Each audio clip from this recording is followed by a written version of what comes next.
Film acting and theatre acting. Really it's to do with energy. The energy that you require in the theatre is different energy than you require on film.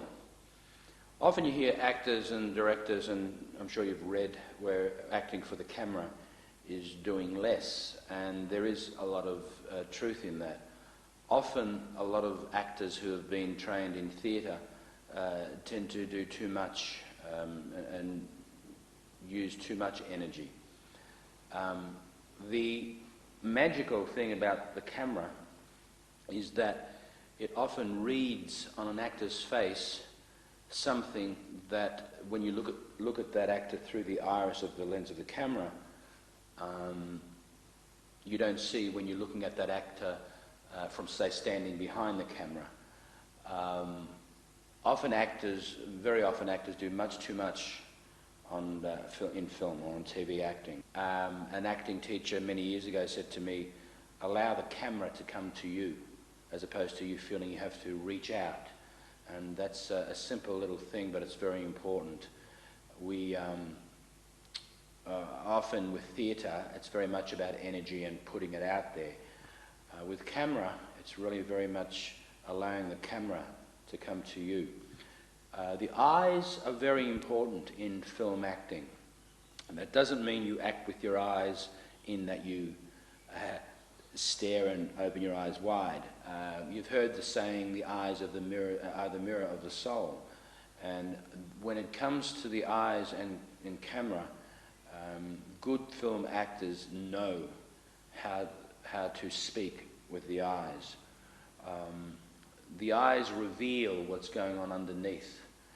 Film photographs thoughts. Film photographs thoughts which usually are somehow expressed and revealed through what's happening behind the eyes. You must always know your frame. At the moment, I'm looking here, I've got a monitor here, the frame is here. Now, as opposed to if there was a super close-up and you're just seeing this, you need to know what your frame is. Now, in theatre, your frame is the stage, it's fixed. And the people see the whole frame as it is, and they see your whole body. Film, of course, is very, very different.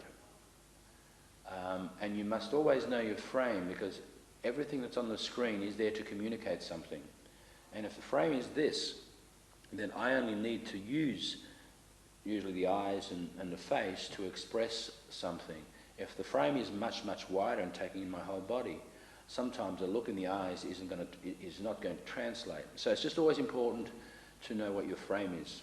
And if you're not sure, if you're working professionally and you need to know it's an important scene or a moment, always ask the director, what's my frame? Is it this? So that's an important thing. Another thing about film acting, of course, is that often you will do take 1, 2, 3, 4, 34, 35. You know, there's stories of people like, say, Martin Scorsese, the American film director, often will do a take 30 and 40 and many times over, which means an actor has to have the energy, film energy, to repeat the scene again and again and again and making it appear as though it's happening for the first time. And the camera is your best friend. Look at it as your best friend. Often we're scared of the camera. It's like this thing, and it's looking at the moment. There's a red light there, and I'm being observed. And sometimes an acting teacher told me many years ago, it's just that phrase: treat that camera as your best friend. It's like another person in the scene. Like if we're doing a scene, it's just another person there. And don't give too much, and let it come to you. The way you let it come to you is just by letting it be, and really by focusing on what you need to be focusing on. If I'm doing a scene now and there's another actor there and it's an over shoulder of him, if I totally focus my attention and listen, and listening is a very important part of film acting, of acting full stop, and we'll talk a little bit about listening in a minute, but if I'm focused on my partner and I'm really making an effort to look at his eyes, the more my attention is on him, the less the camera has a negative effect in that it recedes and he becomes more important. The more I think about, I must forget about the camera, the more you'll become aware of the camera. All you do is make a positive conscious effort to look at your partner and listen to your partner. We'll talk about listening in a minute. When you watch these shows on TV, just simply, often we get brainwashed with a lot of the soaps, and we think because it's on the box on TV that that's what acting's about. Good acting is about listening. Good film acting is when you don't see any acting happening. It's simple. It's not emotion for the sake of emotion. The best acting, you don't see it. And it's really to do with listening. And in all the years I've been teaching now and working as an actor, and and all the methods I've studied, it comes down to, as a lot of things in life, the truth of the things in life comes down to a simple thing. And it really, acting, especially for film, is about listening to the other person as opposed to pretending you're listening. So begin to watch TV, some of these programs, and start to develop a discerning actor's eye, what I call an actor's eye. See when people are really talking and when they're acting. And it's all to do with listening. The beauty of the film is the close-up. And you can say a tremendous amount with one look, whereas on stage, that same emotion or that same what needs to be communicated needs to somehow be told in a 3-minute, 4-minute monologue. Whereas in film, it's just it's behaviour.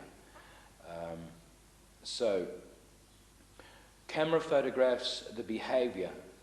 Camera acting is very much about behaviour. It is true so of theatre as well, but more so film. Whereas if there's a close-up and there's a turn of their head and I'm looking at somebody, it's very much about filming what a person is doing, facial expressions, whereas the theatre, of course, can't capture that because most people in theatre, even if you're in the front row, often you're still 20, 30 feet away.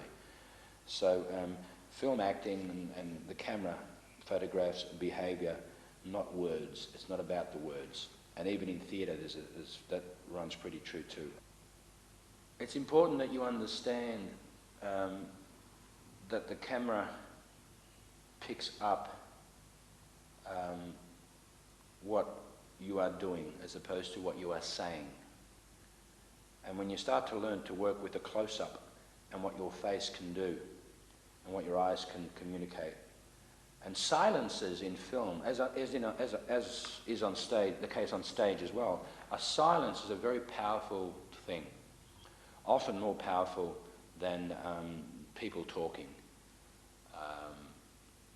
Because the more silent, if there's a camera on my face and I'm not saying a thing and I'm just looking, that silence often communicates, hopefully, if it's good acting and it's a good story and it's good director and all those things, a silence can communicate so much, much more than words and dialogue can. So silences, and also remember something, that your face is unique. We're all unique, and often as film actors we tend to think that as the actor we have to do something to create a character, and of course you do. There's always a character up there, it's never just you.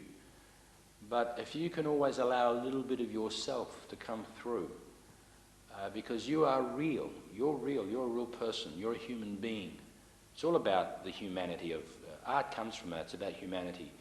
And the humanity of the character that you're playing can only come from one place, and that's you, the actor.